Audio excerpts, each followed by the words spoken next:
Настоящий портал в прошлое. Ингушский национальный дом-музей Сакли отцов распахнул свои двери для всех, кто хочет прикоснуться к истокам, понять душу и многовековой уклад жизни ингушского народа.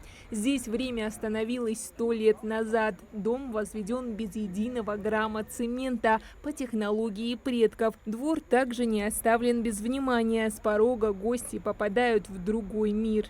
Здесь нет современных материалов. Все это мы добывали в лесах. Все прутья, дом сам построен вот из плетенки, полностью плетеный, с двух сторон мазанка, глина мазаная. То же самое крыша, также из плетенки, сверху тоже мазана глина.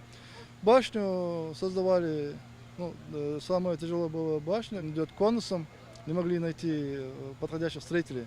Глаза разбегаются от количества деталей. Все, что вы видите, не просто предметы интерьера, а реальные артефакты. Каждый из них, будь то кувшин, плуг или мельница, прошел через несколько поколений, видел радости и трудности своей эпохи. Это и есть главная ценность этномузея – историческая достоверность, позволяющая нам, жителям 21 века, прикоснуться к прошлому. Мы собирали все вместе, да, и не только наш тейп, наш род, но все, кто бы не прикасался к этому проекту, все старались помочь чем-то. От себя практически нет. Все исторически достоверно, артефакты оригинальные, новоделов практически нет, чего мы и добивались.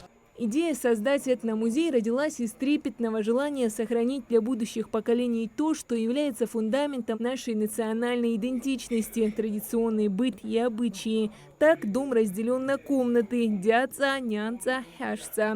Обслуживают гостей, соблюдая все наши порядки. Меня это очень впечатляет, потому что мы вернулись к нашим истокам. Все, что здесь сделано, все, что адаптировано, это под наши традиции. Хашца, нянца. Мы здесь очень много увидели элементы, то, что там аг вот, для детских, потом вот даже забор и прочее, это плетень. Это этот период, когда мы вернулись из Казахстана, и я помню, в тот период у нас это все было. Гости считают, что открытие дома-музея – это лишь начало большого пути сохранения, изучения и популяризации ингушской культуры. Здесь всегда горит огонь в очаге, и каждый может почувствовать себя частью великой истории своего народа. Ориентированность к этнической составляющей, к своей истории в мире очень сильная. Она востребована практически у всех народов. Этнодеревни создаются, на это выделяются большие государственные средства, и очень важно, что именно у нас это началось как бы снизу, от народа. Значит, люди поняли, что это очень важно, что это востребовано, начали проявлять инициативу. Хотелось бы, конечно, расширить, сделать действительно этническими деревнями по типу тех, что мы можем видеть в Грузии, например, сегодня. Мы вообще планируем здесь теперь, значит, приглашать всех школьников, которые здесь у нас поблизости, и в городе, и в районе, будем приглашать сюда и показывать им, как жили наши люди. Это очень интересно, потому что многие, вот то, что здесь все стоит, не видели в глаза, а здесь все это есть. Дом не просто рассказывает, каким был ингушский быт. Он позволяет в нем пожить, пусть и недолго, но этого достаточно для самоидентификации. Сакли отцов – это не стилизация, а точное воплощение жилища наших предков, каким оно было столетия назад. Здесь все, от фундамента до посуды на столе, дышит подлинной историей.